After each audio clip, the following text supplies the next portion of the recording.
Throw it down, big man.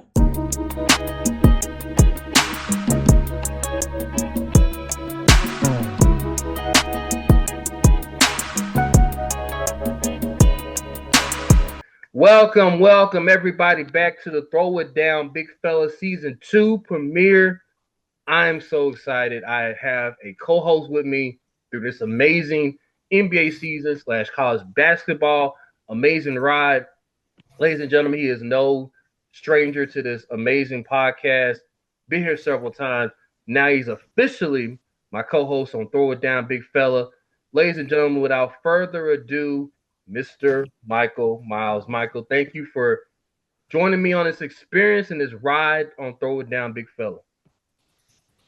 Absolutely, man. Thank you, Greg, for having me on as your co-host. Again, my name's Michael Miles, but some people call me Mike. And man, I'm looking forward to this college basketball season, this NBA season. It's gonna be a lot of fun. Oh yeah. So we're gonna start with the LeBron James decision part 2. So you guys, I was really thinking to myself, is LeBron really gonna announce his retirement? And apparently JJ Redick thinks we're idiots because he said on the after practice, if you guys think LeBron's gonna announce his retirement, y'all are idiots. Well, I guess I was one of them because I really thought he was gonna announce his retirement. Boy, did he do a You pump sure fake set up that way. Mm-hmm. But I think maybe a dead giveaway was probably the person that was going to be was sitting with him. We didn't recognize him as a sports personality, Mm-hmm. and maybe that was a giveaway that it was a retirement. But I mean, anything that LeBron does publicly is big news. It's just amazing the power of influence and the power of social media. I'm sure a lot of people thought that maybe he would, might be announcing decision to retire, but for it to be a Hennessy commercial, um, I'm sure a lot of like national sports analysts and reporters and journalists were a little disappointed, probably a little, annoyed by the fact that he's attention seeking. Mm-hmm. Yeah. I just here's my thing. Like, does LeBron even drink Hennessy? I don't. LeBron takes care of his body so much. Like, I don't think he even drinks an ounce of Hennessy. It's just you're 40 years old. Like, He drinks a lot of wine. I mean, yeah. on his podcast, um, I think it's like Stay of the Game, Mm-hmm. Mind of the Game. Mm-hmm. He drinks a lot of wine. I think a lot of players do.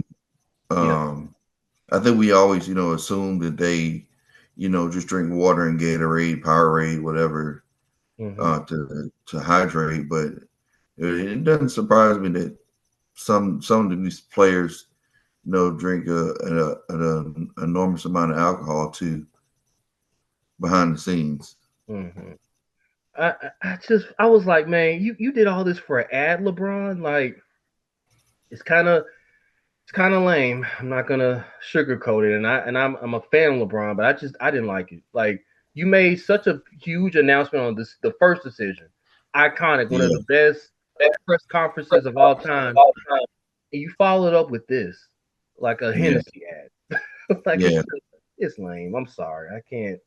Like, It's like he made the decision, but the decision has already been made because it wasn't live. right. It was that I guess should have been a dead giveaway too. It'll be interesting to see how he actually does announce his retirement.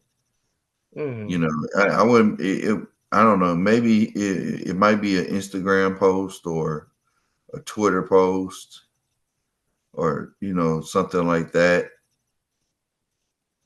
I think he should go. You I know, think him and I don't Stephen A. know. should do a one on one. I think I do. I really do. Like, if it comes full circle, like they squash their Yeah, beef, and he yeah. says, "Okay, I announced my retirement." I would like that personally. I Squash their think. beef. I mean, that would be cool. If they could squash their beef. I mean, I don't think Stephen A. would care. Mm-hmm. And I definitely don't think LeBron cares at all. Um, you know, I get it. I LeBron get can go out the way he wants to go out. I think this year is his last year. I regardless. really don't see him playing more than this year. But LeBron James is LeBron James. Mm-hmm. You don't think he wants to wait for Bryce to come out and play one more year and then that be his final year? But I thought that, but I mean, I think he's a little greedy now with Bronny getting in there. Him playing with Bronny. yeah, and Bronny's clearly not ready. He's clearly not ready to I'm take. you know I'm not to say that LeBron cannot play at all, Mhm. but I mean he already has the probably the greatest career of basketball that we've ever seen. This is my opinion of LeBron James. Mhm. To me, Michael Jordan is still the greatest of all time, Yeah. in my opinion. Mhm. But I believe LeBron James has the greatest career of all time in regards to stats. He's definitely the greatest player in our era, in our generation. But I still believe that Michael Jordan is the best of all time, or the greatest of all time. Yeah. I agree with you. I think he's the greatest scorer. Michael Jordan's the greatest scorer of all time, but like overall player, Yeah, the rebound and the pat, like everything yeah, else outside of scoring, rebounding, I definitely take LeBron over that. yeah, I mean, that's just rebounding, assists, all those. I mm, mean, the numbers speak for themselves, and people will argue about the different eras and the times that he played in. mhm. But I mean, I think that's a mute argument. I mean, because basketball is basketball. Yeah, I mean, you have someone guarding you. You still have to make your shots. You still have to make the pass. You still have to do something in order, to get the rebound, to get that steal. It's. yeah. Self-explanatory, self-explanatory. But that's just our opinion, you guys. I know people say Yeah, Michael, Kobe, LeBron. All of them are great answers. I'm not trying to take yeah, away from none of them. Tim really. Duncan. I mean, yeah, you're right. All of them are great answers. Mhm. Yeah, Bill absolutely. Russell, Kareem Abdul-Jabbar. I get Magic Johnson. Yeah, I get it. So it's whatever your choice of selection is. But I mean, when yeah, LeBron leaves, it's nobody's gonna come close to his numbers. Like nobody, right. nobody. Yeah, right. And I mean, that's why I say I feel like he's kind of greedy by still playing. Yeah, And it's not that I don't appreciate him playing still, but I mean, once he passed the Kareem for points, yeah. I was like, okay, you accomplished what you wanted to accomplish, obviously. Hmm. What more do you have to prove? Yeah. Basically, I mean, it's he wants to And be if you're number not five. playing for championships, then what are you playing for? Right. And the way this Laker team is constructed right now, I Right, don't think they could be in the championship mix. I just don't see them right, taking like exactly. OKC, Houston, the Clippers. I don't really I don't see that either, and that's why, like when he declined his contract, uh, the whatever his option or whatever, mhm, I thought that he would make a move or say, mhm. trade me to New York, trade me, somewhere where I can win a championship. I don't believe the Lakers, as constructed with their roster, is a championship team. Like the New York Knicks piece that you said a while back, I was like, I didn't get it, but then I started thinking about it overnight. I was like, it does make sense. Like him going to the Knicks, like it makes sense. Yeah, I mean the Knicks. They had the roster, they had the numbers, Hmm. they all the for salary. Yeah, Mike Brown, who's coached them before. Hmm. All the stars kind of align with that being the right fit or the perfect fit for him to just go to New York, Yeah, and make a trade. But and then the LeBron report, decided not to do that, and so and then the report of Giannis. wanting to be a Knick, like he might like turn to be a Knick during the trade deadline. Like, what's your take on that? Like Giannis now saying he could be a New York Knick. Like, I think Giannis is really conflicted right now. And I really don't understand why. Because I mean, Dame left seemingly unbeknownst to him, Giannis didn't know that Dame was going to be traded. And they get Miles Turner. Milwaukee gets Miles Turner, and Milwaukee's in the show improve and say, hey, we're trying to add this, we're trying to add that. But I mean, I don't see Milwaukee as a championship team as constructed right now either. They're just so old. Why not go to the Knicks? Yeah. But you also got not Cat Williams. Karl Anthony Towns. I don't know, but yeah, you got Karl Anthony Towns there, already in place. But who's to say they can't play together? You never know unless you try. But I mean, every player is expendable. Yeah, but the way their contracts are, I mean, you just paid OG. Yeah. You just paid Miles Bridges. You're gonna have to pay Jalen Brunson, like Josh Hart. Like somebody's got to go. And I like what they got right now without Giannis. And I just feel like you add Giannis, like what you have, like it's not gonna be as strong what you already have right now. Like something's gonna go. I like the Knicks. I think the Knicks, and we're gonna do like our over and under wins and losses in a couple weeks. Next week is to be the West. 2 weeks will be the East. But on record right now, the Knicks are like, to me, the number one team in the East. Right now, like they're the team to beat to me. And of course Cleveland. Like Cleveland they didn't miss a beat, and I think injuries just killed Cleveland's opportunity last year, like killed them. Yeah. But healthy wise, I saw them yesterday, the preseason game against Chicago. Right. I know and the Grizzlies got Ty Jerome. I like the move. I like Ty Jerome. But he's gonna have to guard some bigger people in the West now. This is not, your typical. It's a switch. Defensive people. I'm telling you this. Me and you can like get through this, Mike. If you're a bad defensive player, it's spotted out quick. Yeah. Quick. Yeah. Not a good defensive player. So especially in the playoffs, right? You'll be exposed. I think there are different periods of the season where you might, you start off really good, right? You might start off playing like playoff style basketball, but then as the season progresses, and just attrition just kicks in, where things just kind of decline. You get a little tired, you get a little lax. It'll be interesting to see if teams are able to maintain what they set out to accomplish at the beginning of the year. I believe this year the pace of basketball is going to be 10 times faster. And Indiana was already playing that way.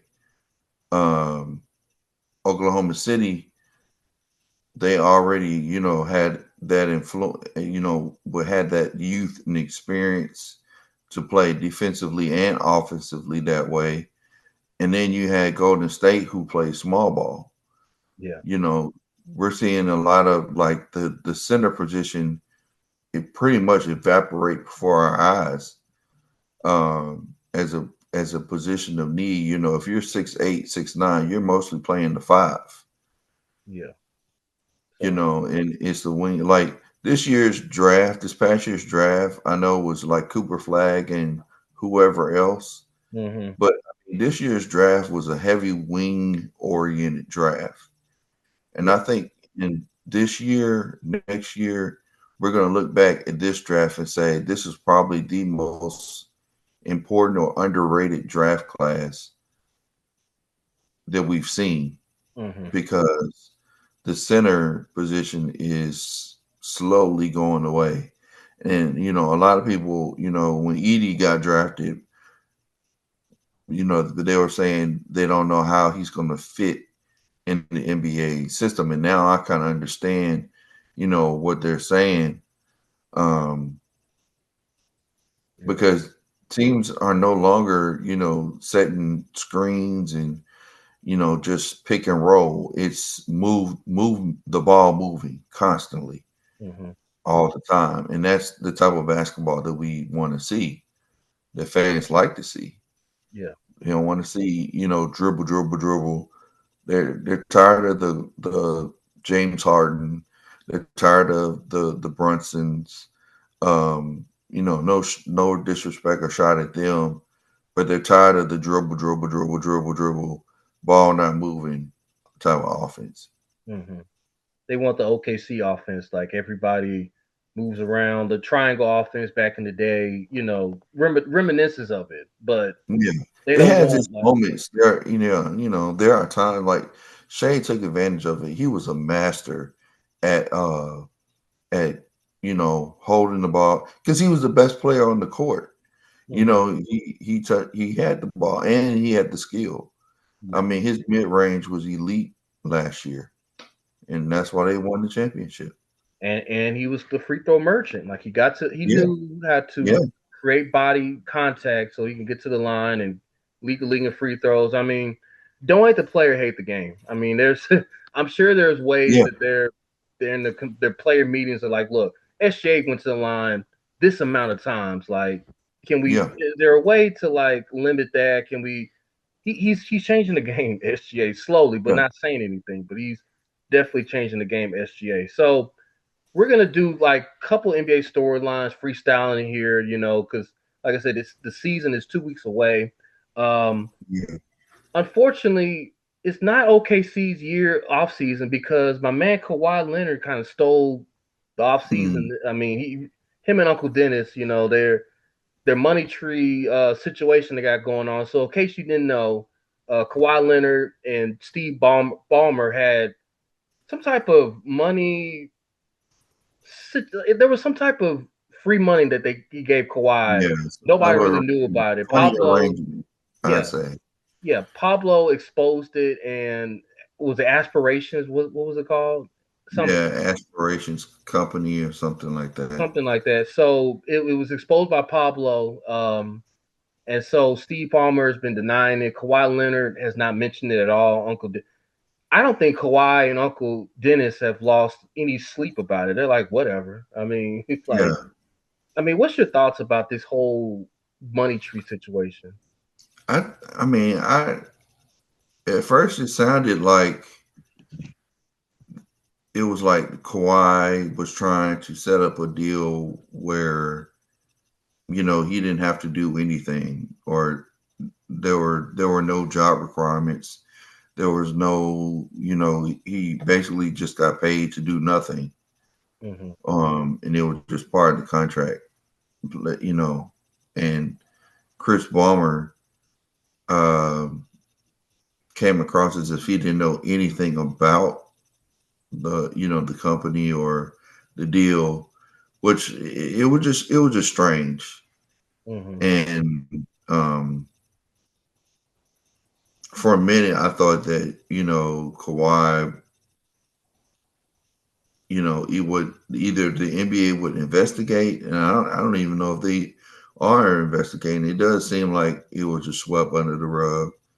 So I don't know if it's something that is really important or what. I would think that by this point, maybe before the season start, we hear more about what the investigation really was, but they seem to not care too much about it. I would think if I'm a player and I lose the trust of an owner, or I try to do something under the rug, or cheat out an owner, that I would be, traded, waived, something would happen. But that doesn't appear to be the case. So I don't know. To be determined, but it takes away Kawhi playing 65 games last year. This is the most games Kawhi played since his when he won the championship with Toronto Raptors. I mean, he was finally healthy. It was finally active and there for the Clippers, and it wasn't his fault that they got bounced out the playoffs. Is once again Mr. James Harden that does not want to show up in the playoffs, and it was right there for them to beat the Denver Nuggets. But this whole money tree situation is it's put a dark cloud on the Clippers, where I thought they were in playoff championship mode. Like the moves that they made a lot of moves this offseason, the Clippers, to win right now. They're still a threat to win the championship. Do you agree with that, or? I don't. I don't know. I mean, they add Bradley Beal, and I just think it's like, what have you done for me lately? Brook Lopez. They signed Brook Lopez. Yeah, and you got Brook Lopez. I mean, they're an old team, and they have a lot of guys that have been in playoff situations, and they just have not delivered at all. And so, after a while, it's like, okay, in the loaded Western Conference, yes, I just don't see it. I mean, I think they'll be entertaining during the regular season. Right. They'll win a lot of games, but when it comes to the playoffs, it's a long season. Yeah. Players get hurt. Anything can happen. Mm-hmm.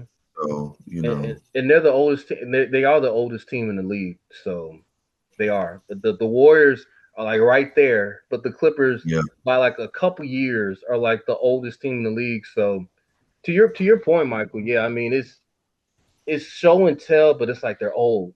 But I still can't.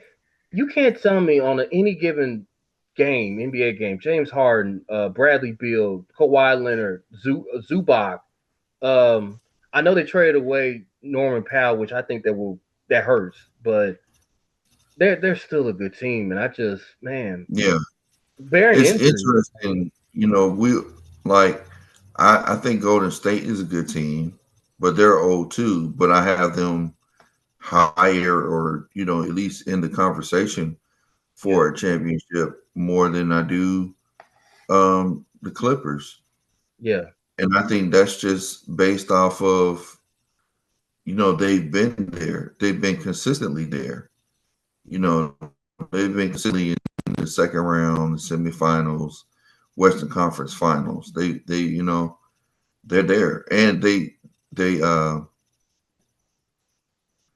just play a different style of basketball.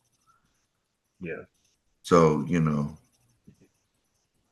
right. I absolutely agree. So let's get to our beloved Memphis Grizzlies. What an off season that they had. I mean, they traded away one of the best shooters in the league, stats wise, Desmond Bane. He's in Orlando. Yeah. He is going to be the guy in Orlando. Like Orlando Magic, they are coming. And for those who have not seen Orlando Magic with Pablo, of course, and Franz, you were in for a treat this year. Adding him with Desmond Bane, like they're a super team on the rise. As for the Grizzlies, I mean, they got KCP part of the trade. It was Cole Anthony, but he's not on the team. I figured that. I figured he wouldn't be part of what the Grizzlies have. Ty Jerome. They drafted Cedric Coward, who I like. Very injury prone. I didn't really watch a lot of Washington State, but watching the highlights of him, like he's good. But the injury bug yet again bites the Grizzlies. John Morant has a sprained ankle. He's week to week. Jaren Jackson had surgery. What was it on his ankle? What was his ankle, or what was it? I forgot what it was. I think it was like turf toe. Turf toe. A turf toe injury. Yeah, the turf toes are nothing to play with. So he's out for like 3 to 4 weeks, and then Zach Edey had ankle surgery. He had ankle surgery. Zach Edey, right? Yeah, I think he. Yeah. Mm. It's just really And then Brandon Clark got them. unfortunate. Brandon Clark too. He's out. Who? Oh yeah, Brandon Clark. Yeah, he had an injury also. It's just really frustrating, the injuries. I mean, anytime the Grizzlies come out with an injury report, Mm. somebody's is hurt, and they're extra precautious about playing injured, and I think that was the reason why we added so much depth. Because we're the Grizzlies are an extremely deep team in the wing position, Mm-hmm. and I think some people, well, not. I think some national journal sports media, they dismiss certain players on our team like Gigi Jackson, you know, as not part of the rotation, but I think he will be part of the rotation. In some social media outlets, like I don't know if this was on purpose or not, but some social media outlets had Gigi not even on the team, which is crazy. Mm-hmm. But I mean, anytime we start out the season and then you got guys that are hurt, yeah, it's preseason, but you had the entire off season to get healthy, Mm-hmm. and you still get hurt. You still get injured. And it's frustrating going into the year because, you want to see your stars play, but at the same time, I feel confident with the amount of depth that we have that we can be okay without Ja for a spell if he is, if he's hurt, or without Jaren for a small, short time frame. Definitely not the whole season, Mm-hmm. but for a short period of time, I think we can be okay with the depth that we have. Yeah. You're very optimistic. I mean, it's very it fluctuates. Like, are you optimistic or are you pessimistic about what the Grizzlies are going to do this year? And I'm leaning toward pessimistic. I just think Desmond Bain is going to hurt the Grizzlies. I mean, KCP brings defense. We know that he's a former NBA two-time NBA champion. Um, but his shooting, we need shooters, and like I feel like the best shooter on our team is Cam Spencer, and Cam's not going to be in the rotation like that unless injuries allow Cam to play more. He's a great shooter. Ty Jerome could be that shooter. I think we're going to put a lot of pressure on him. KCP, other people we got, Jack Laudell that we got. Landale, yeah. We're gonna have to have these guys go above and beyond what they're not used to do in order to like fill in what Desmond Bain did. But it's just shooting. Yeah, but I feel like this is a playing team, like just design playing, like 7 seed, 8 seed, 9 seed. Take your pick. Like I just see like the other teams just a little better, and it's not bad. I just want to see what life is going to be like without Desmond, without that 3D guy. Like I don't know. And if we're going to play defense, we're going to muck up the game. If that's our identity, let's go with that. But we can't outscore people like OKC and maybe Dallas when they get healthy and Houston. We can't outdo them. But if you're trying to go back to the grit and grind, muck up the game, 90 to 100 range, I'm all for it. We just got to see the results play on the court. Yeah, I think that the theme of training camp was speed. It was getting back to grit and grind. Ti, I'm gonna call him Ti for the whole season. You're Yeah. but Coach Ti, he said that, defensively it's going to be about making teams uncomfortable, which is exactly what we were doing when we had Zach Randolph, TAA, Mm-hmm. and Mike Conley. We made teams didn't like coming in to the FedEx Forum because they knew we were gonna hit them. Mm-hmm. And the whole, like, one of the things we kept hearing was we need some dogs. We need some guys that are going to get down. They're going to show some toughness. Yeah. And I think Caldwell Pope brings that.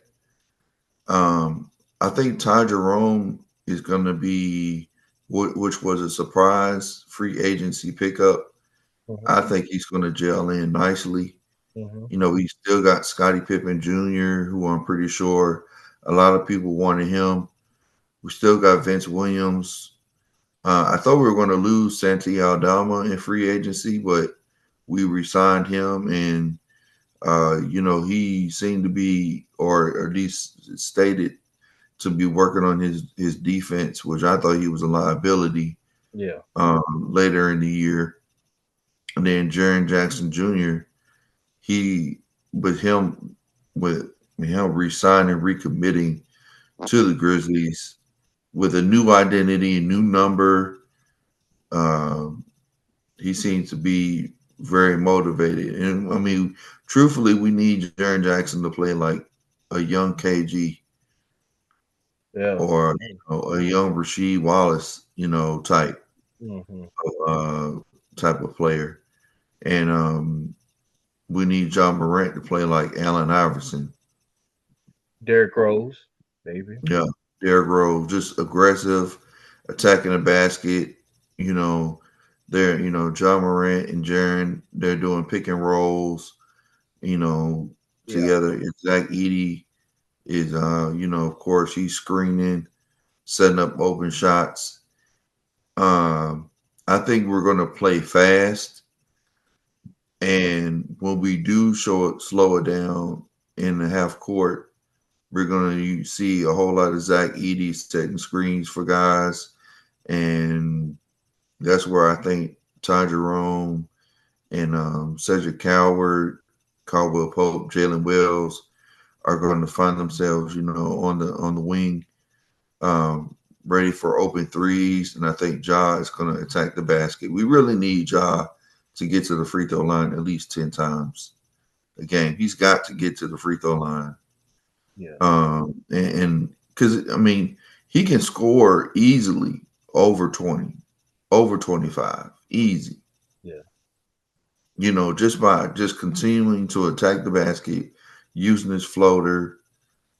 If he gets Edey and Jaren Jackson involved and is able to kick it out to Jalen Wells in the corner or Caldwell Pope in the corner, and they're hitting threes consistently, I think we'll be okay.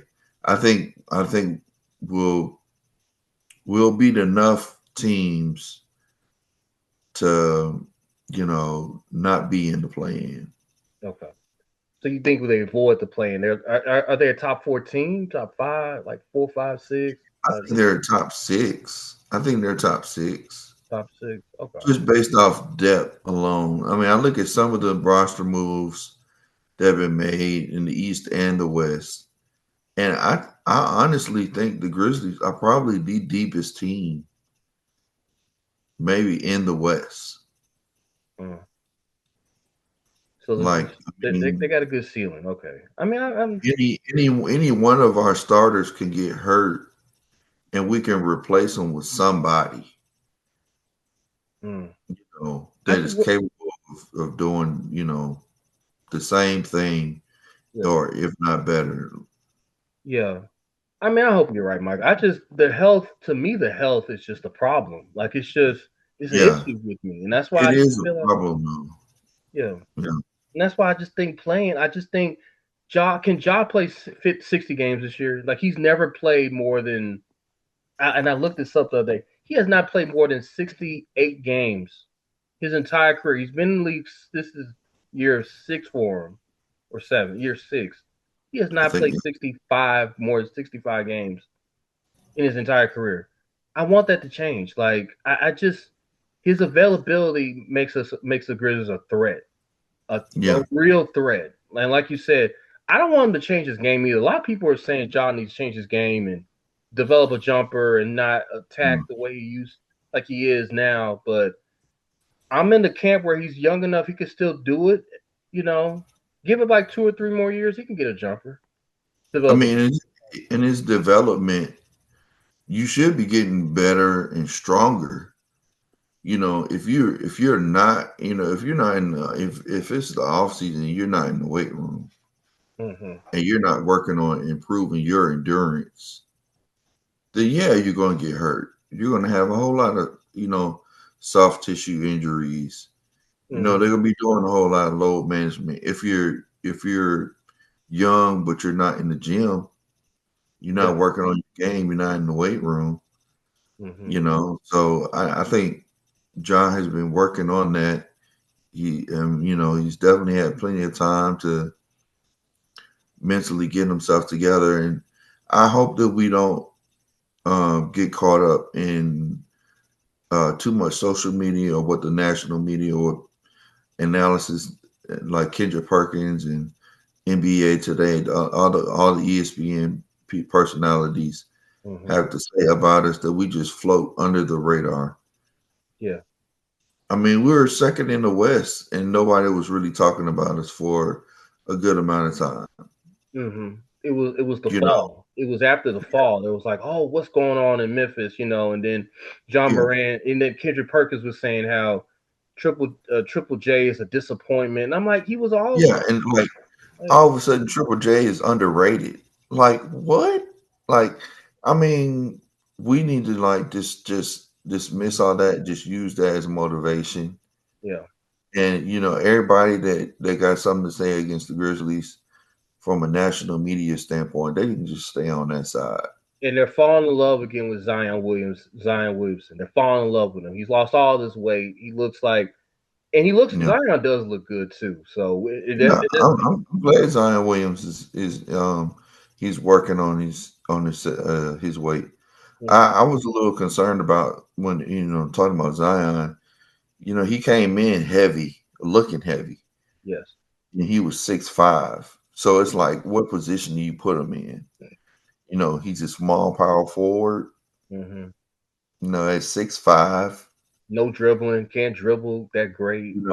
He is aggressive. He's an aggressive, unstoppable scorer, but he kept getting injured at the weight that he was at. And so now that he's lost weight, what is he now? Is he a two guard? Is he a three? Is he a point guard? You Mhm. know, Yeah. And we're definitely going to dive in next week. We're going to do our over and under in the Western Conference. And go Grizzlies. yeah, we can. I'm excited for that. The Pelicans are scared that they missed the entire playoffs, but I think Zion and what they've added, Jordan Poole, they are a And dangerous team. Murray. Murray comes back from injury also. Yeah. Oh my God, they're gonna be. So that's a little tease for you guys next week. Our over and under wins for the West, starting with the West next week. Other storylines in the NBA storylines. Got to mention OKC. The defending champions. There have been no back-to-back champions since the Golden State Warriors when they did it in 2017 and 18. Could this be the year OKC repeats? I'm gonna take the field.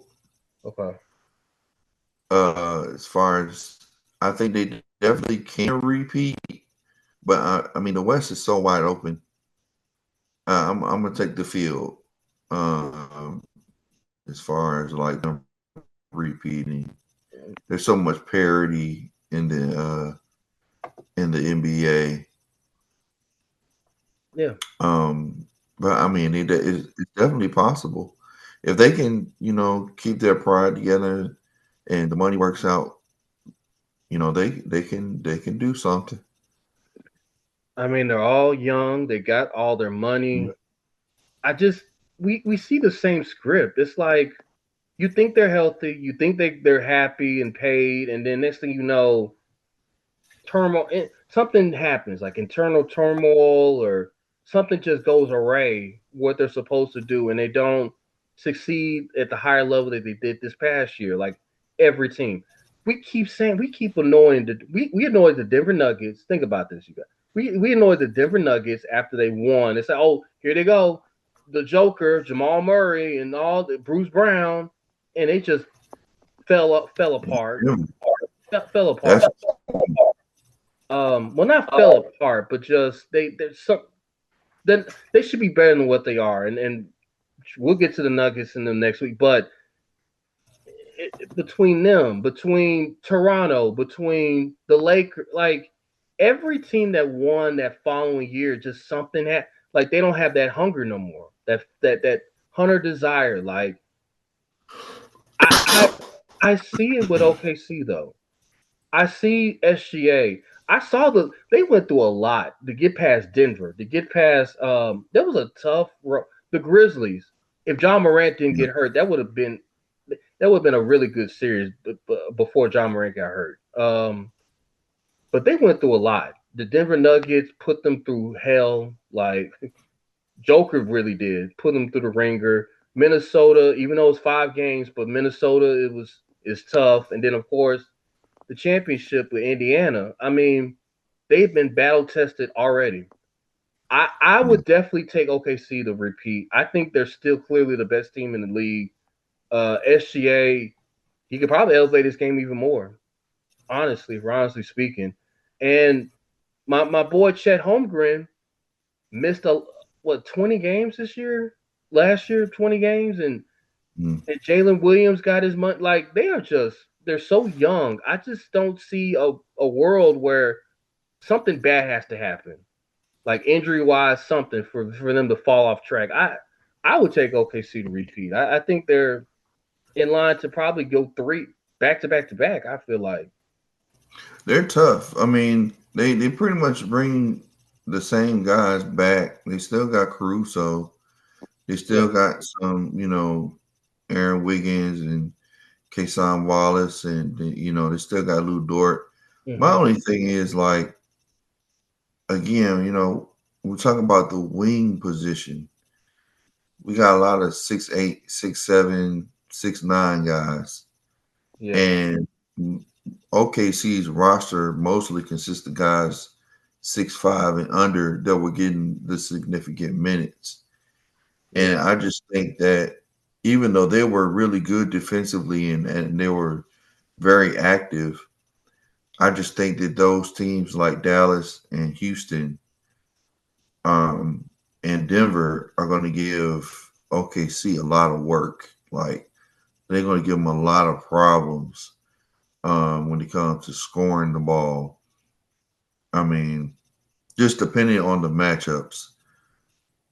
All of those teams have gotten better during the offseason. Mm-hmm. And OKC, they kind of stayed the same, but still they're young, they're developing, they're getting better also.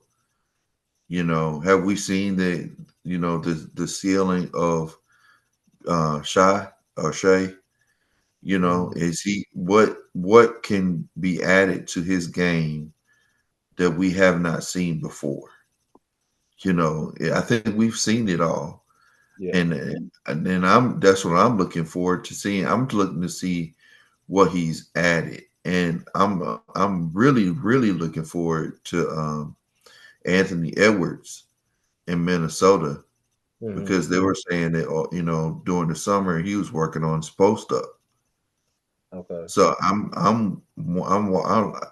want to see it. That's something I look forward to seeing. How he incorporates it in their game. They might be one of those teams that plays the same way as they did last year, not play fast.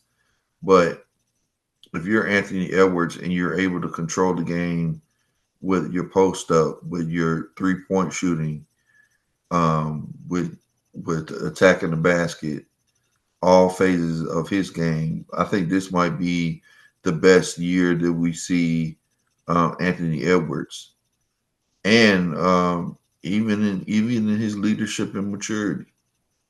Do you think them losing the Cole Alexander Walker is going to hurt them, the Timberwolves? The Timberwolves, yeah, I think so. I think it will, but they added Shannon. They didn't play him that much with the rookie Terrence Shannon. I think his name is Terrence Terrence Shannon. Shannon. Yeah. Yeah, from Illinois. Illinois. I think he showed that some spark and he can be, and I think he can fill that role. And I hate to say this, but Mike Conley might need to take a step back. Yeah. To say that, but I mean, like, I think it's Dillingham show. They gotta let Dillingham start or DiVincenzo start at point guard, and it's nothing against Mike Conley, but he's just not that shooter that they need him to be. With Conley on the floor, Anthony Edwards definitely needs to be taking all the shots. Yeah. So yeah, we'll see how Minnesota do. They continue to get hungry and get better, or do they regress? I mean, they fought a good fight against OKC in the Western Conference Finals, but Anthony Edwards, like you say, he could elevate his game more. But who else is going to follow him? Julius Randle was good, was really good against the Lakers and against Golden State, killed them. It's the reason why they beat Golden State and the Lakers. But gets OKC, Jekyll and Hyde. I just consistency. It's the name of the game in the NBA. OKC's defense and their just ability to get under your skin with their, if you're a short player and you're playing up against a big guy, that's annoying. Yeah. You're 6'8" and you got a 6'5" guy, Caruso. I mean, Caruso was battling bigs during the postseason. We saw him out hustle bigs.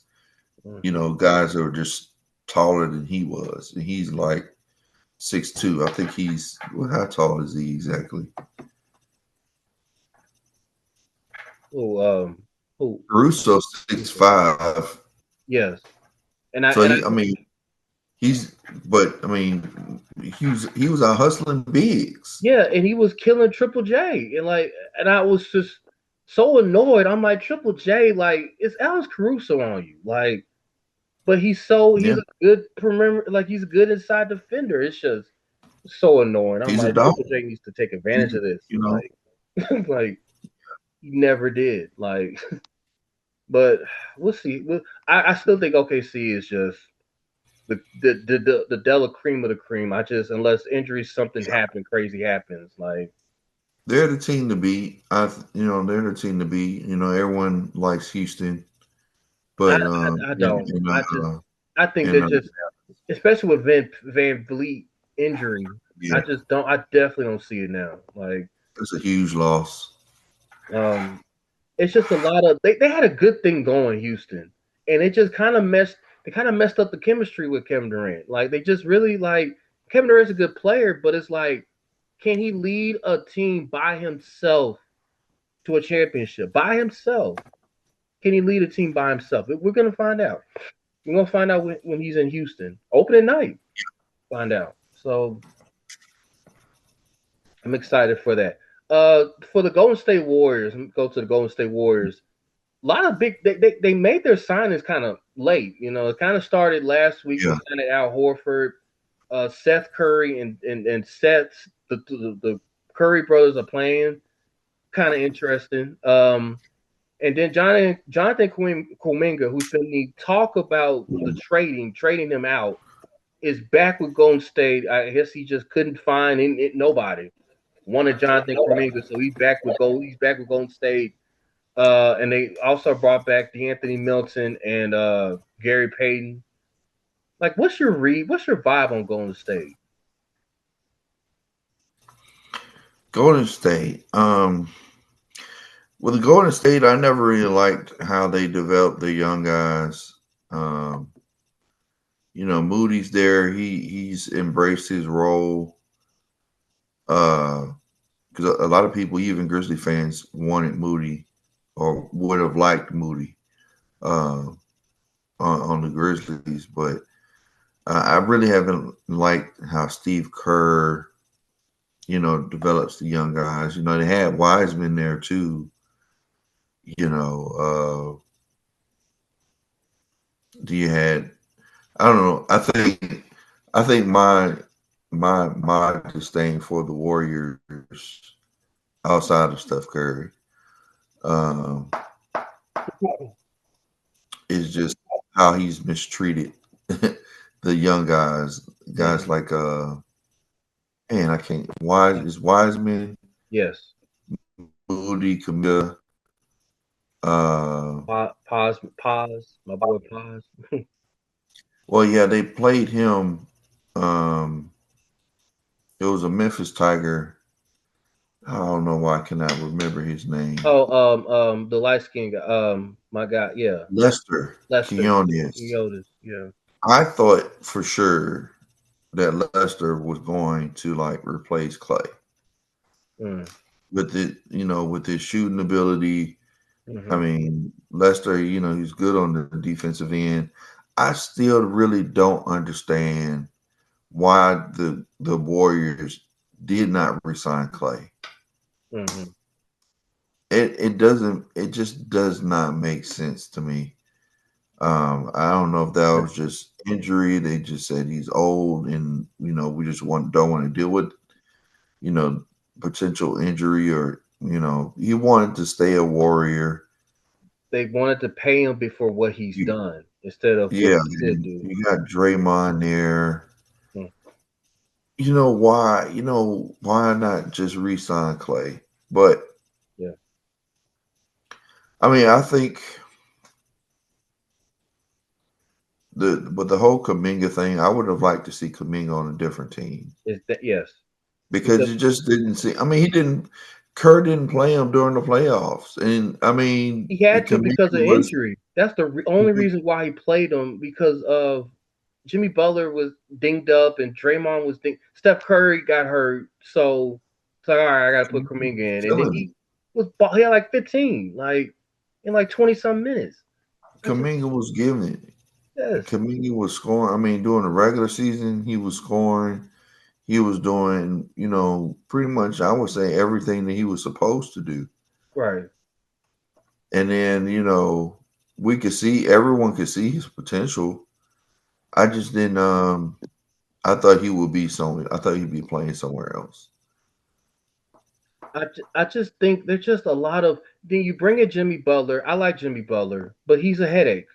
He's a headache. Like, I mean, he's a good headache, but he's a headache. I mean, like, you have to have him and Draymond.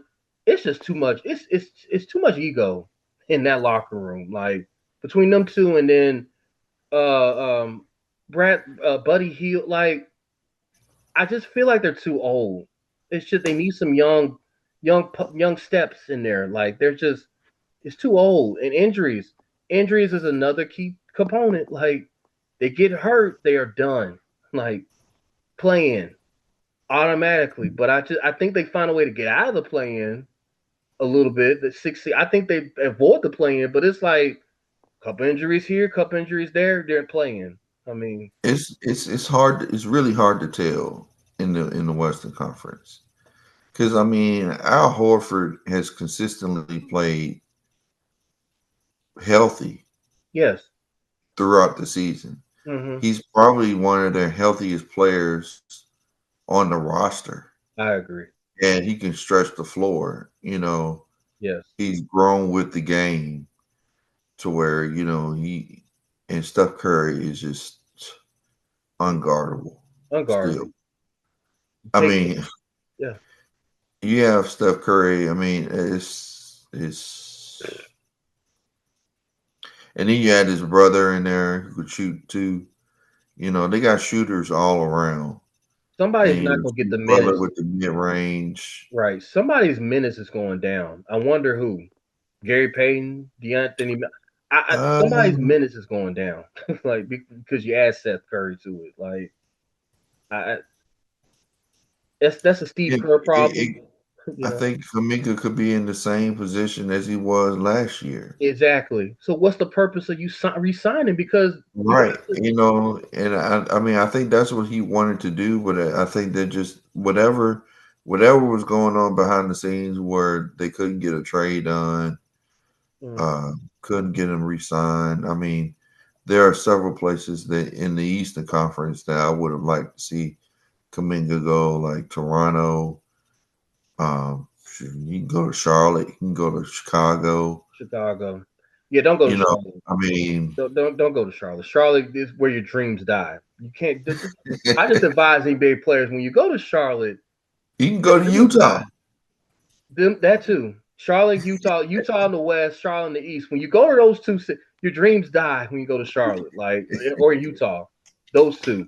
But like, I didn't want to go to Charlotte. I really didn't. They just don't develop. No, you don't develop anything in Charlotte. You It's just just no don't. sense of direction. There are some organizations that Mm, only care about butts and seats and not winning yes, because championship, Melo needs to champion. get out. Melo needs to get out of Charlotte. Like he needs to get out Yeah, of Charlotte while he's still hot, while he's still in the Crisco. Can get out. Like, but he he won't. will be great in LA. You know, Yes, he would be. everybody was criticizing his dad, the ball, but I mean, honestly, yeah, he would have done better in LA. He would have like, but money talks, So he probably Yeah, would probably yeah. stay his career there in Charlotte and not win, not get televised like that, not be known nationally. But but that's his decision. That's another topic that we can discuss during the NBA season, though. There are teams and there are guys that are more concerned about money than actually winning Hmm. championships. There are players that actually love the game of basketball, and Yes, then there are guys that just stay where they are yes. for because they can get the super max or the max, Hmm. and they just stay where they are. They rather make $500 million and not win a NBA championship. Absolutely, Yeah. absolutely. So let's talk about the Lakers. We mentioned LeBron in this Hennessy ad. Luca is in the Mm-hmm. gym. He Mm-hmm. lost some weight too. He looks amazing. Mm-hmm. They brought in DeAndre Ayton, which I'm still shocked that Portland just Mm-hmm. said, "Here you go." Like you can They have him. paid him to leave. I'm still shocked. There's something to that I'm reading a lot. I don't know, but DeAndre Ayton is a Laker. Marcus Smart is a Laker. Like Mm-hmm. they're making some interesting moves in LA. Mm-hmm. What's the ceiling for the Lakers? Like top 4 team in the West playing? Like, For the Lakers, I mean, I think it's definitely a play-in situation. mhm. Definitely a play-in situation. But it's so hard to say. I mean, Luca, is he going to improve defensively? We'll see. Mm, We see he's lost weight. So he should be able to slide them puppies. mhm. With playing defense. But But that Minnesota Timberwolves series, oh my god, it didn't matter who was guarding Luca. It was Cone. It was just like, can you guard any? Can Mike Conley even found a way to get past him several times? Like Luca, what can you do besides just score? Like you gotta incorporate some type of defense. Like, it was just so I don't know. Like, but I hope his defense did get better. I just something rebound more, steals, like some like I don't I mean, know. he can be the best player in the league, but if it doesn't equate to winning, it's going to be hard to win MVP. Yeah. I'm telling you my front runner for MVP. I think my top. I'm gonna give you three. I'm gonna say three players that I think could be MVP this year. I think Shea can repeat. Mm-hmm. I think Anthony Edwards Mm-hmm. can be in that conversation, and I'm gonna say Jaylen Brown from Boston. Even though, do you feel like Boston is going to be It's legit? wide open in the East. That's why I give him a chance. It's Okay. wide open in the East, and I don't see the MVP going. I mean, Brunson could be the MVP, but I just don't think their style of basketball is going. I think they're playing a different style. They're gonna move the ball a little bit different. I think the MVP is gonna go to a player that's gonna be ball dominant and is gonna have the record that goes opposite what we see on a daily basis when it comes to like pace of play. Because I think pace of play is gonna skyrocket. Everybody's gonna be playing fast, fast, fast, fast, fast. That ball's gonna move this way, and whichever player is able or team is able to adjust to those styles and have winning moments is going to be the MVP. And so that's why I think Jaylen Brown, Anthony Edwards, and Shea kind of fit that category. And I think Luka, I think like his points will be there, but because whatever his deficiencies are defensively, he makes up for it on offense by just shooting outrageous amount of shots from anywhere. Mm. I don't know. I know in the East, and like I said, the East is so wide open, like you said. Jaylen Brown, I mean, that's a good candidate, but I go SGA, like you said, MVP. I say Joker. I think Joker is just Yeah, Joker too. Joker is just Joker. Like and it could be I much think he's better. always in the conversation. Mm-hmm. Joker But is just like yeah. there's like MVP fatigue. Yes. Because I mean, say LeBron James would be the MVP with the way, whatever you ask him to do. Right. If you ask him to be the point guard, he can lead the league in assists if he wanted to. Mm-hmm. He could. I He mean, could. I mean, Russell Westbrook was hard. there is a such thing as fatigue. You're right, absolutely, with Joker. But he's so dominant. Like I just need Jamal Murray and others to help, like some more help. Like Oh, I just, Denver. We ain't gonna. I know we're not gonna get too deep into Denver. Denver, they look. They mm-hmm. gonna be tough. They could have beat OKC. That was the only threat I feel like was OKC was the Denver Nuggets. Like Aaron Gordon got hurt, and they were like right smack like right there, and they had it. They were up like 15 in Game 7, and then it just fell apart. But I mean, like you said, they're going to be in contention. But as far as the Lakers, like you said, like just playing, you don't even see a world they could get out of the play-in. Like, Yeah, mm. yeah. I mean, they got some streaky guys. Jake They got some good Laravia, guys. Austin reform. Reeves, Rui, they're okay. DeAndre Ayton, no. Mm. Jackson Hayes, no. Mm. Nah. Okay. Don't connect. Would you rather have Dalton? Would you rather have Dalton or Mark Williams? You would rather keep Dalton at this point, like. And then you got Marcus Smart. I mean, what does Marcus Smart bring? What is he going to bring?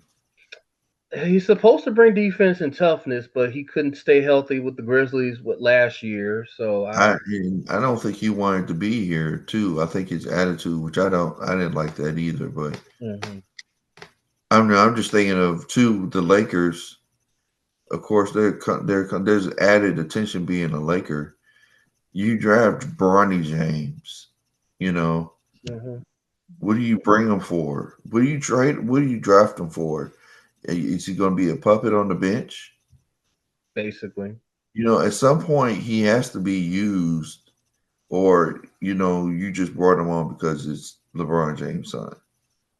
Mm-hmm. You And just know, keep him in G. so My thing is keep him in G League. Just keep him in G League. Like he's good in G League. Like he's getting better. While he was playing in G League, he was getting better.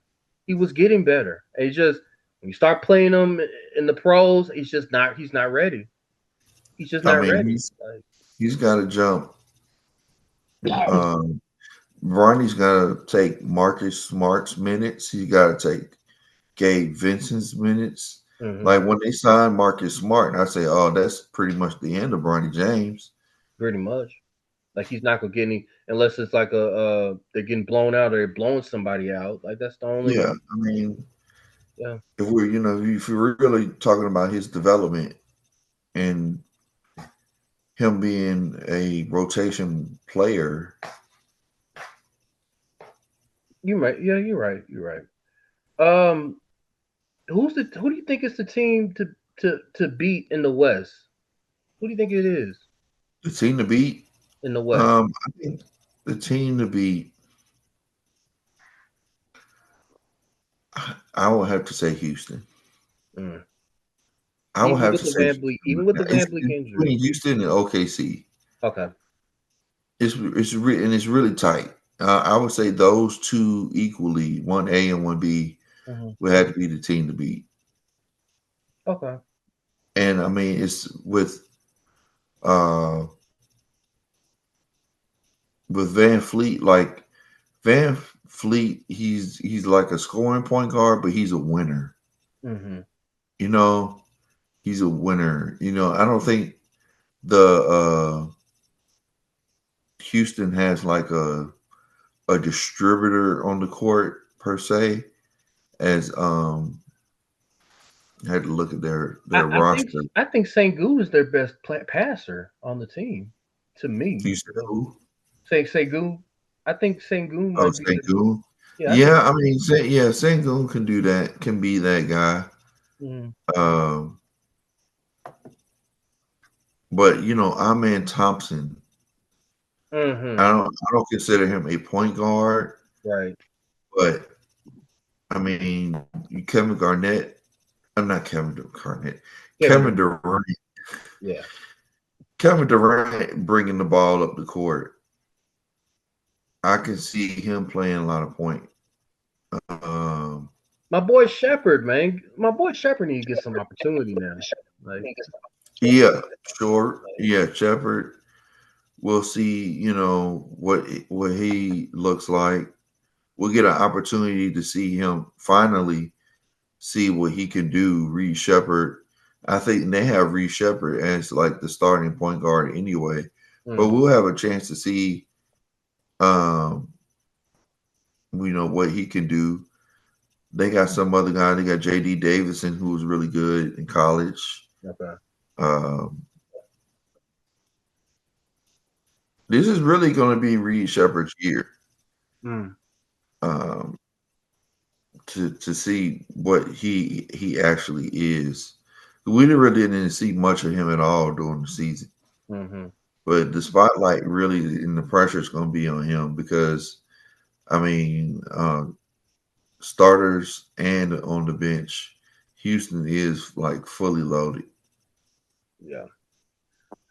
I'm gonna go OKC in Denver. I think this will be the Western Denver Conference. yeah. I think this will be the Western Conference Finals. OKC Denver, and then Bruce Brown went back to Denver. Jonas Valanciunas went to Denver. So you got Jonas and you got Joker.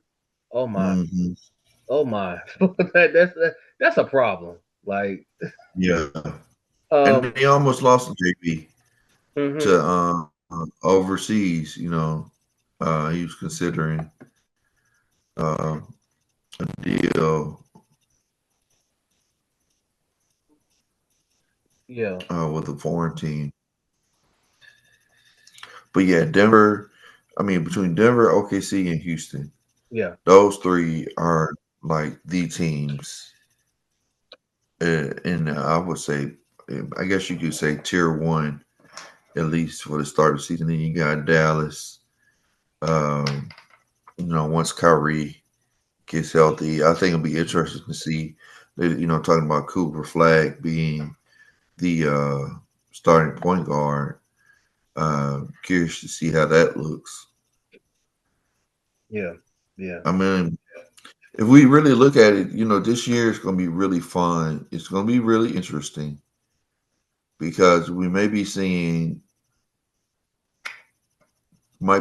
two positions completely dissolved in the Mm-hmm. point guard distributor position and the center position. Yeah. And it's just Yeah. going to be straight wings. And if you're big that can shoot, Mm-hmm. you're playing. Yeah. Wemby, oh my goodness. Mm. Talk about it. The He's Spurs going to are. take it to another, Mm-hmm. a whole nother level. I was gonna mention the Spurs. That's the team to watch. Like the Spurs are. I think they're a top five team in the Man, West. I think they're gonna get out whatever they. Just think about De'Aaron Fox, Wemby, um, the guy they drafted, Harper. They're good. yeah. Like Castle. Like Castle, I mean, oh Vassell, yes. I Like mean, they are deep, they're long.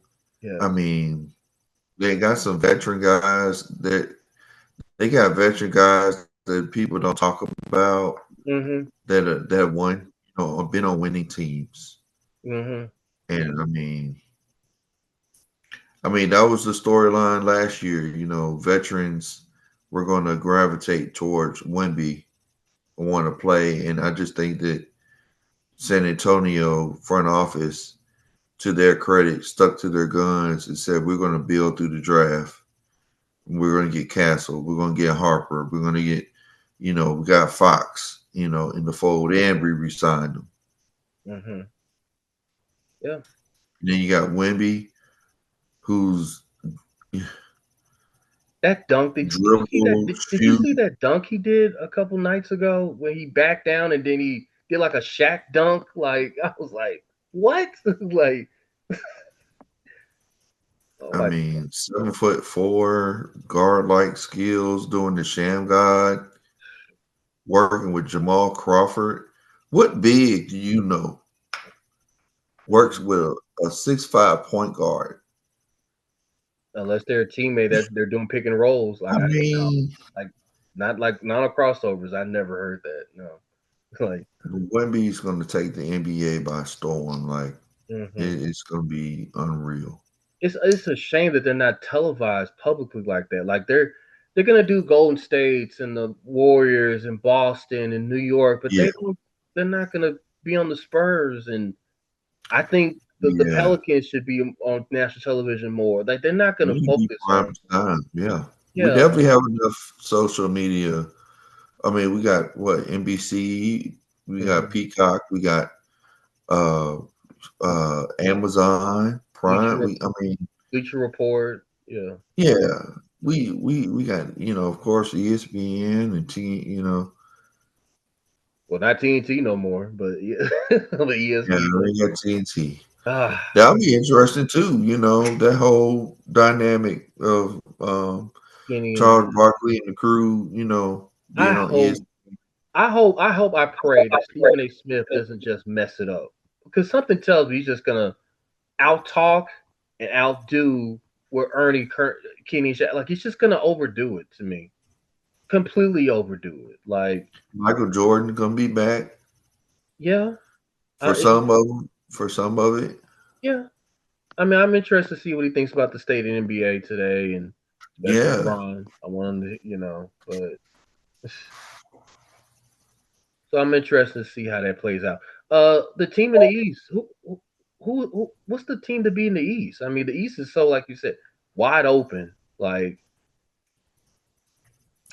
I think the team to beat in the East is going to be it's going to be definitely New York and Cleveland. It's going to be both of those. But there, as we started the podcast, there's a lot of excitement about Desmond Bain in Orlando. Mm-hmm. A lot of excitement. And if we look at the Grizzlies, I'm gonna say this: if we look at the Grizzlies, it seems like any team that picks a player off the Grizzlies, they end up winning a championship ring eventually. Yep. Or I mean, they championship mode. or they end up being the difference maker on the next team as opposed to the Grizzlies. And so I'm looking forward to seeing Desmond Bain, play in another uniform. It hurts. I mean, because he was good with the Grizzlies. Yeah. Hopefully, Cedric Howard lives up to the hype that's been building up with him. But in the Eastern Conference, back to them, I think it's going to be between New York, Cleveland, and I think Orlando. Okay. I couldn't agree more. I think, like you said, New York, Cleveland, Orlando. Maybe as a wild card per se, Milwaukee, Giannis revenge mode, like. Yeah, maybe Milwaukee. Perkins. I don't always agree with his takes, but I think they may try. They may move Giannis, maybe. Yeah. I mean, we didn't expect Luka to be moved, and he was. I don't think it's out of the question to think that maybe Giannis will be traded at some point during this season. Miami Heat added Norman Powell. Do you think they could do a little something? Miami, they always stay on the radar, but Miami, they've had their opportunities to add stars. Oh, how can I forget? The Atlanta Hawks made some very key moves. Kristaps Porzingis, Nicole Alexander Walker, like Trae Young finally got help. Well, I've been begging and dying for. Trae Young got help. Like, he does. He does. They did like I guess a nice rebuild.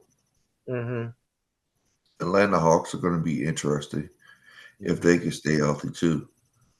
I think so. Yeah. So, like you say, you guys, we're gonna break down. That's just a little preview of some storylines we got going on in this NBA season. It's some interesting storylines going on. Did you want to add anything else, Mike? Move on. Man, hey, I think we said it all. It's going to be fun. It's going to be a fun season. Everything is wide open. I think the tier 1 teams, we kind of know who they are on the East and the West, but anything below, anything 3 and below, it's kind of like wide open. Just don't know how it's going to shake. I think locally, speaking to our local fans, speaking to Grizzly fans, anytime if we're in the play-in, the playoffs, if we make the playoffs, it's a good season. Yeah. It's a good season. We still have Ja. I don't think we're going to lose Ja. I think we're going to sign him to the Supermax. I'm going to go ahead and name it and claim it. He's going to resign when it's time for him to resign. Even if they don't miss the playoffs, you're still going to sign a Supermax? I don't know. I think we're good enough in the West to be in it. One of those teams is going to fall off. Those teams that we're excited about. It could be New Orleans. It could be I don't know. We'll delve into it. I know during the season. As far as how the season goes, injuries change is a game changer. Yeah, it's going to be one of And those shocking teams. You like Houston is fighting for the playoff spot. You're like, what? Houston was supposed to be like something like that. yeah, Crazy can happen. So like, yeah, but yeah, you're absolutely right. We're gonna wrap up this NBA storyline preview episode. Talk about Coach Cal's return to the yeah, Memphis. Um, it's the exhibition, St. June exhibition game in a couple yeah, weeks. yeah. How do you think the fans should react to him, Mike? Should they boo him? Should they cheer him? Man, I hope we pack the forum. I hope we pack the forum. I think this is what it's really all about. You know, when Calipari was here, we had 10, 15,000 strong, Mm-hmm. you know, every home game. And, you know, NIL and the transfer portal has kind of hurt college basketball in the sense that you kind of have to get to know you know, the players or a new roster every year. Mm-hmm. And that's kind of been the way with the Grizzlies. I mean, the Tigers. I think the thing that kind of bothers me or is disturbing to me is that Penny Hardaway has had some really good recruiting classes. He's recruited some really good transfers, and we're still getting only 5,000, 6,000 in the form, Yeah. and that's not great. No. That's not it's not really good. You know, we need to get back to at least 10 to 12, somewhere in that ballpark. And you know, hopefully we can do that. It's tough to do that, but you know, I know Penny has identified that you know you got to win in the tournament. You got to make it in the tournament, and then win the tournament and win your conference. Win your conference championship, and you just have to keep doing it and keep doing it consistently in order to put butts in seats. And with this whole safety thing being a huge point of emphasis in our city, uh, with the National Guard coming and Yeah. just the overall perception that downtown is safe, that you can bring, you know, you can come downtown, you can come back to your car and not worry about someone breaking into it or having it be broken into. Mm-hmm. That sense of safety, hopefully that will bring more fans downtown to the games to fill out the stadium, to fill out the FedEx Forum. Yeah. And so, you know, this game is important so that we fill it out. I mean, we didn't fill it out when North Carolina came. I was at the North Carolina exhibition Mm-hmm. game and the South Carolina exhibition game, and we didn't fill out the form for those teams. How many people you think were there? Were you at the North Carolina game? Oh, I mean, it was a good crowd, you know, but I'd say at least it was at least over somewhere between 8 to 10, Mm-hmm. somewhere in there in that ballpark. But I mean, we're talking about number one South Carolina women's basketball. Mm-hmm. You know, women's basketball at its, you know, South Carolina. You know, Yeah. this is South Almost Carolina daily. now. You Almost know, daily. Yeah. Yeah. national champions, South Carolina. Mm-hmm. I mean, I know Memphis. They're the women's program. They're still a work in progress, Right. but still, you know, the draw. Maybe you know, I thought it would be more people. It was the second game, so maybe just people just didn't feel like staying for you know after the North Carolina game. Mm-hmm. But No excuses though. There's no excuse. It needs to be. We need. Arkansas coming, Calipari coming. I Mm-hmm. think they're going to promote it. You have some Memphis fans that are, you know, that live. You have some Arkansas people that live and work in Memphis. So I think it should be a good turnout. But I think the overall goal is really not so much the game itself.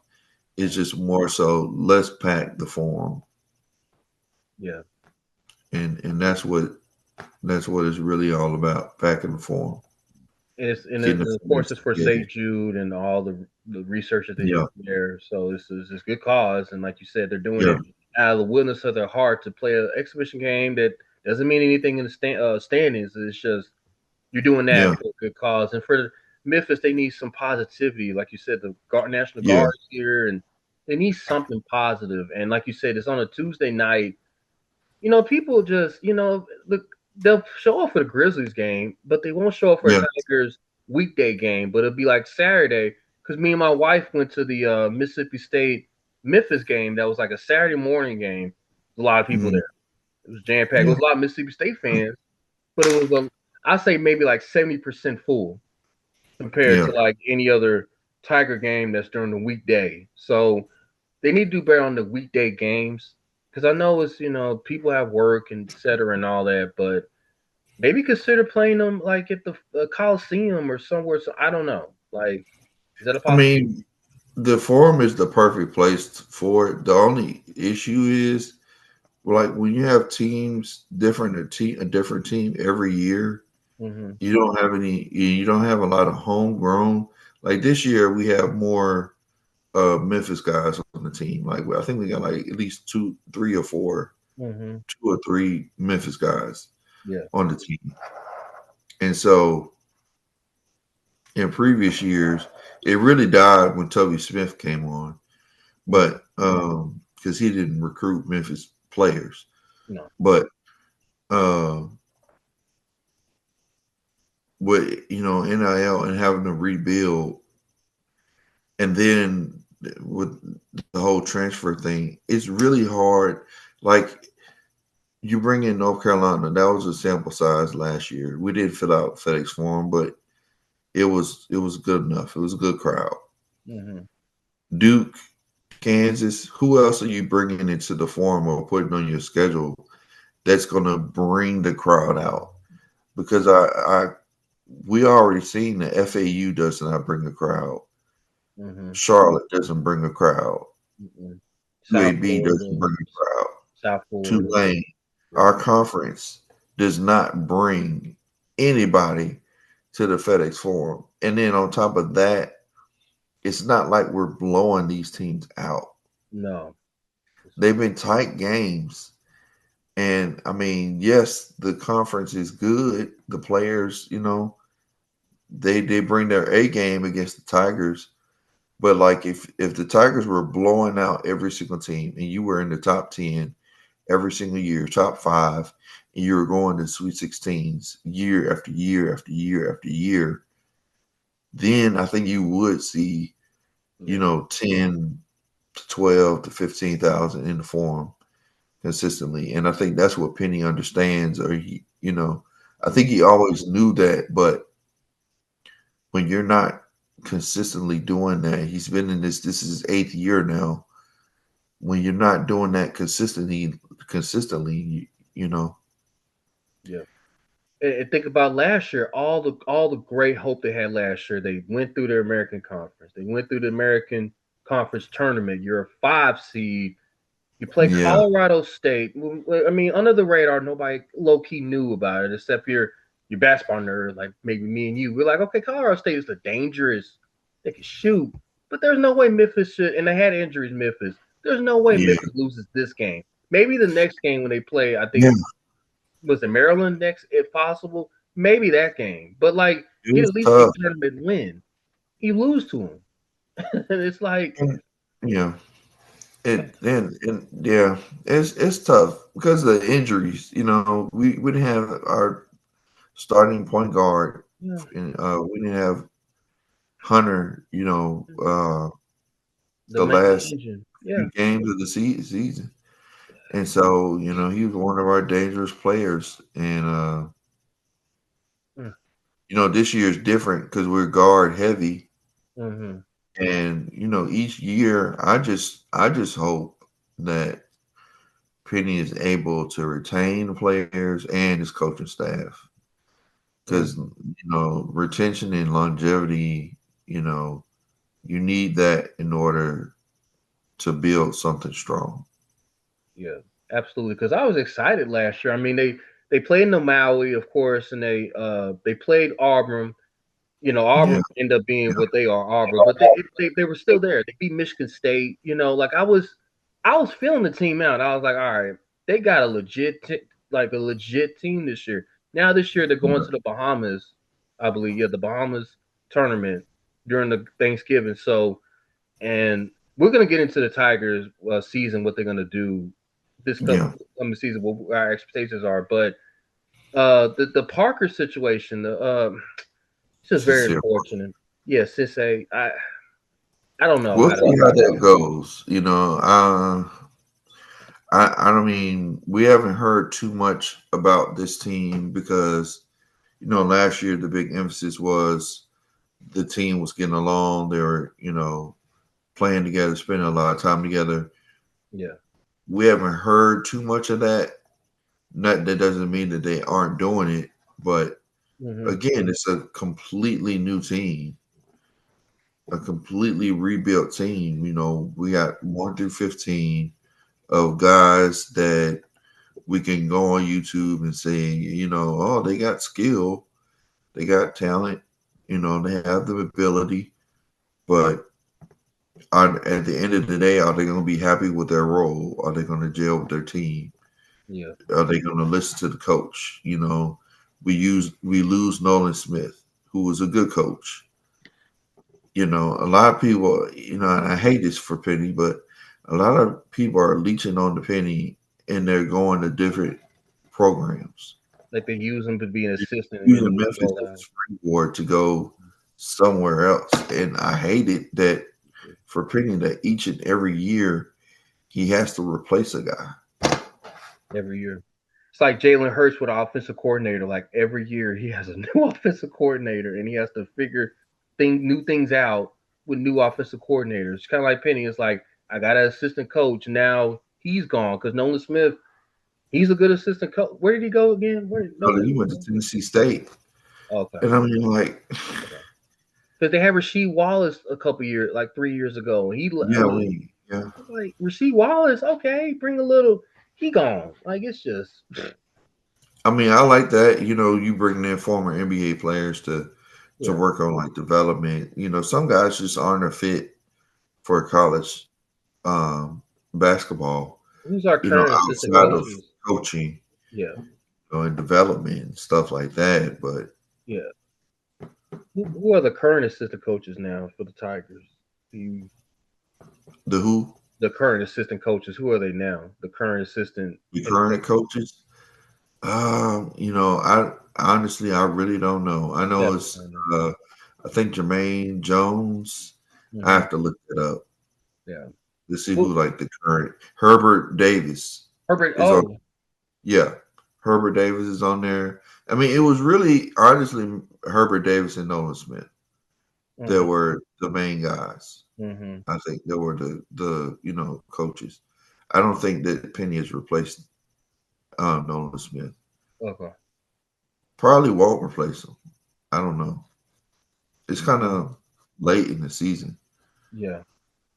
So you're just gonna be assistant coach short. Okay. Well, we'll keep an eye on that. Of course, we're gonna Yeah, get all the information out and give you guys a preview of what the Memphis Tigers basketball season will look like.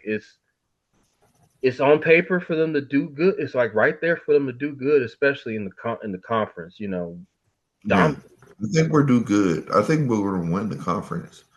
We Yeah. should win the conference. Same thing, 5 seed, 4 seed. You know, win the conference tournament, et cetera, et cetera. You know, like, but we'll see how it all plays out. But that will do it for this first episode, season 2 premiere. You guys, will throw it down, big fella. NBA storylines we're looking forward to next week. Like I said, for teasing NBA wins, losses for the West, just for the Western Conference. So we're gonna have a number. I think it's like either BetMGM, Grant something for the total wins of each team. We're gonna predict me and Michael over or under their win total and more about the Western Conference, what we're looking forward to, and all that. So Yeah. ask you guys to please subscribe to this amazing podcast on YouTube, GR Production, the YouTube Yep. channel. Throw it down, big fellas, the podcast.